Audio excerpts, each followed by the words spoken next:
और उत्तराखंड से bureau chief Sudeep Jain हमारे साथ जुड़ चुके हैं और दिल्ली से हमारे संवाददाता पीयूष हमारे साथ जुड़ चुके हैं। लेकिन पहले सुदीप आपके पास आना चाहूंगी कि आज ये जो महत्वपूर्ण बैठक हो रही है उसमें बात अगर उत्तराखंड की कर ले तो उत्तराखंड की भूमिका किस प्रकार से नजर आती है?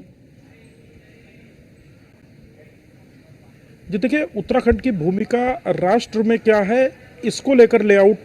जो मुख्यमंत्री और उनकी टीम ने बनाया है वो आज प्रेजेंट होगा।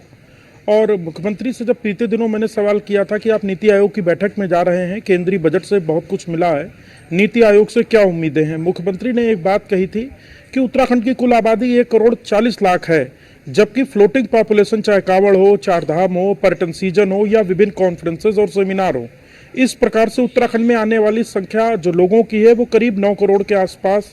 पहुंचती है। लिहाजा हमको उस हिसाब से इंफ्रास्ट्रक्चर डेवलप करने हैं, पार्किंग स्पेस बनाने हैं, सड़कों को और बेहतर करना है, कनेक्टिविटी बेहतर करनी है, चाहे सड़क हो चाहे वायु मार्ग हो, दोनों पर ही तेजी से काम करना है। यही वजह है कि पंतनगर एयरपोर्ट पर फ्लाइटें बढ़ने वाली हैं और बहुत जल्द जौली ग्रांट से इंटरनेशनल फ्लाइट काठमांडू के लिए शुरू हो रही है, पहली अंतर्राष्ट्रीय फ्लाइट होगी। मुख्यमंत्री के साथ उनकी टीम में जो उनके सेक्रेटरी भी हैं और नियोजन विभाग के सचिव भी हैं, डॉक्टर आर मीनाक्षी सुंदरम, वो भी साथ में गए हैं, जिन्होंने पूरा प्रेजेंटेशन तैयार किया है। राज्य सरकार का 2-3 विषयों पर प्रमुख मांग हो सकती है जो मेरी जानकारी है। एक तो ग्रीन बोनस की मांग हो सकती है, क्योंकि 70% से अधिक उत्तराखंड में जो जल है, जो जंगल है, उससे आच्छादित क्षेत्र है। इस वजह से उत्तराखंड में कई योजनाएं, परियोजनाएं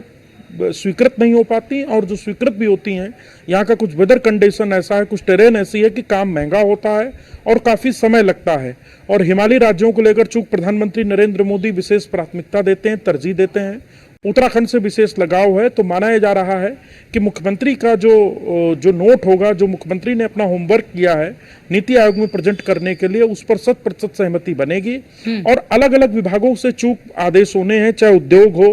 पर्यटन हो या भारत सरकार का वित्त मंत्रालय हो, इन सभी से अलग अलग विषयों पर सहमति आएगी और केंद्र से राज्य को मदद मिलेगी। सभी देश के मुख्यमंत्री वहां बैठे हैं जो अपने अपने प्रेजेंटेशन दे रहे हैं। इसमें उत्तराखंड इसलिए भी महत्वपूर्ण है क्योंकि चारधाम यहाँ पर है, माँ गंगा, माँ यमुना यहाँ पर है, और पूरे देश की आस्था का केंद्र भी उत्तराखंड है, और बहुत बड़ी संख्या में सैलानी आ रहे हैं। बड़े शहरों के अलावा छोटे शहरों के बाद अब लोग दूर पहाड़ों में होम स्टे में बहुत रुचि दिखा रहे हैं। इस साल का टूरिस्ट जो आया है उसका अगर हम फॉल इन देखें तो चक्राता के बिनसर, कोटी, कनासर जैसे इलाके भी पर्यटकों से फुल थे, पैक थे। तो माना जा रहा है कि मुख्यमंत्री का जो वर्क है, जो उनकी टीम ने एक विस्तृत जो डिमांड नोट तैयार किया है, जो प्रेजेंटेशन तैयार की है, वो नीति आयोग के समक्ष रखी जाएगी और इसका लाभ राज्य को मिलेगा। जी, आप हमारे साथ बने रहिए सुदीप। दिल्ली से हमारे साथ हमारे संवाददाता पीयूष भी जुड़ चुके हैं। पीयूष, ये बैठक खत्म हो चुकी है या फिर अभी भी चल रही है?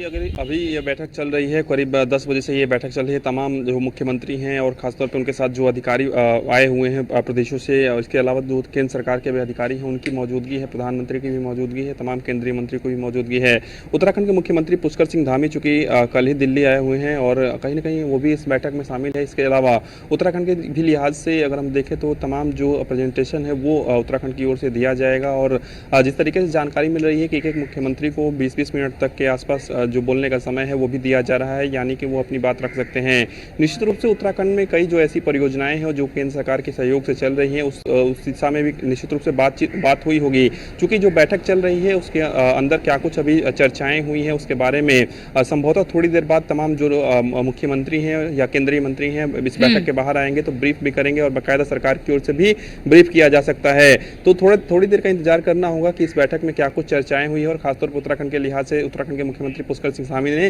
क्या कुछ प्रेजेंटेशन दिया है। इसके साथ ही अगर हम बात करें तो चूंकि नीति आयोग की बैठक ही इसलिए बुलाई जाती है कि राज्यों के साथ जो समन्वय है वो बनाया जा सके और कहीं ना कहीं देश का विकास हो सके, क्योंकि केंद्र सरकार इस बात को बखूबी जानती है कि जब राज्यों का विकास होगा तो देश का विकास होगा। और यही कारण है कि नीति आयोग की बैठक में हर उस विषय पर चर्चा किया जाता है, चाहे वो शिक्षा से जुड़ा हुआ विषय हो, चाहे वो स्वास्थ्य से जुड़ा हुआ विषय हो, सड़क परिवहन से जुड़ा हुआ विषय हो या फिर पर्यटन से जुड़ा हुआ विषय हो, क्योंकि उत्तराखंड पर्यटन के लिहाज से भी काफी महत्वपूर्ण राज्य है। और आपने आपने देखा होगा कि किस तरीके से जब भी दिल्ली दौरे पर उत्तराखंड के मुख्यमंत्री पुष्कर सिंह धामी आते हैं, तब तमाम केंद्रीय मंत्रियों से उनकी मुलाकात होती है और उत्तराखंड में चल रही परियोजनाओं को लेकर चर्चा होती है और कहीं ना कहीं उसको किस तरीके से और गति दिया जा सके इसके विषय में भी चर्चा होती है। तो निश्चित रूप से जो परियोजनाएं चल रही हैं उसके बारे में प्रेजेंटेशन जो है वो कहीं ना कहीं दिया गया होगा उत्तराखंड की ओर से भी और संभवतः थोड़ी देर में ये बैठक खत्म भी हो जाएगी, क्योंकि 10 बजे से ही ये बैठक चल रही है। तो इस बैठक के खत्म होने के बाद क्या कुछ मुख्यमंत्रियों की ओर से कहा जाता है, हालांकि जो मुख्यमंत्री इस बैठक में शामिल हुए हैं उनकी ओर से क्या कुछ प्रेजेंटेशन दिया गया है, क्या कुछ केंद्र सरकार को बताया गया है, क्या कुछ रूपरेखा तैयार की गई है, खाका किस तरीके से तैयार किया गया है विकास के, क्योंकि विकसित भारत 2047 का जो लक्ष्य केंद्र सरकार की ओर से रखा गया है उसी दिशा में केंद्र सरकार जो है वो आगे बढ़ रही है। तो ऐसे में उत्तराखंड भी एक महत्वपूर्ण राज्य है और उत्तराखंड को लेकर भी तमाम जो चर्चाएं हैं वो हुई हैं और बिल्कुल बिल्कुल पीयूष, क्योंकि उत्तराखंड एक बहुत ज़्यादा महत्वपूर्ण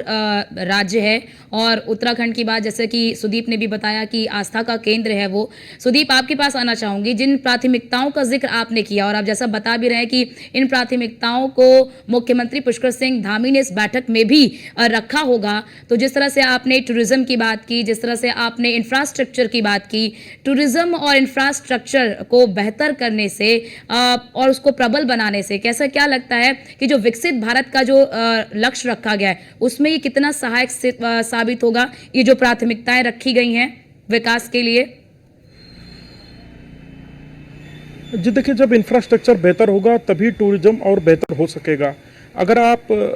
एक आकलन करें तो जो दिल्ली से देहरादून नई सड़क बनी है, हरिद्वार होते हुए आती है और एक नई सड़क मोहंड होते हुए आ रही, जिससे करीब 3 घंटे में दिल्ली से देहरादून आया जाया जा सकेगा। सड़कें बेहतर हुई पर उस तुलना में उसी गति में वाहन और लोग भी आ रहे हैं, लिहाजा पार्किंग स्पेस डेवलप करना, होटल मोटल्स और तैयार करना और बेहतर होम स्टे तैयार करना ताकि जो लोग आ रहे हैं उनको अच्छी सेवा भी मिल सके। ये राज्य सरकार के सामने इसलिए भी चुनौती है क्योंकि 16 जून जब गंगा दशहरे का दिन था, 6 घंटे का जाम था, चाहे सहारनपुर से आप देहरादून आए या हरिद्वार से देहरादून आए। पूरा पैसेज जो पूरा पैसेज था वो पैक था और चारधाम यात्रा में अभी करीब 3 माह की यात्रा बची है और 40 लाख से अधिक श्रद्धालु अब तक आ चुके हैं। बीते वर्ष का आंकड़ा करीब 60 लाख का है। तो जब संख्या बढ़ रही है लोगों की तो इंफ्रास्ट्रक्चर भी बढ़ाना पड़ेगा। और अभी जानकी चट्टी का जो हमने कल का नजारा देखा, जानकी चट्टी में यमुनोत्री के निकट भारी बारिश से पार्किंग स्पेस पूरा डिस्टर्ब हो गया है। तो ये एक पहाड़ की बहुत बड़ी चुनौती है कि आप जो नए इंफ्रा तैयार करते हैं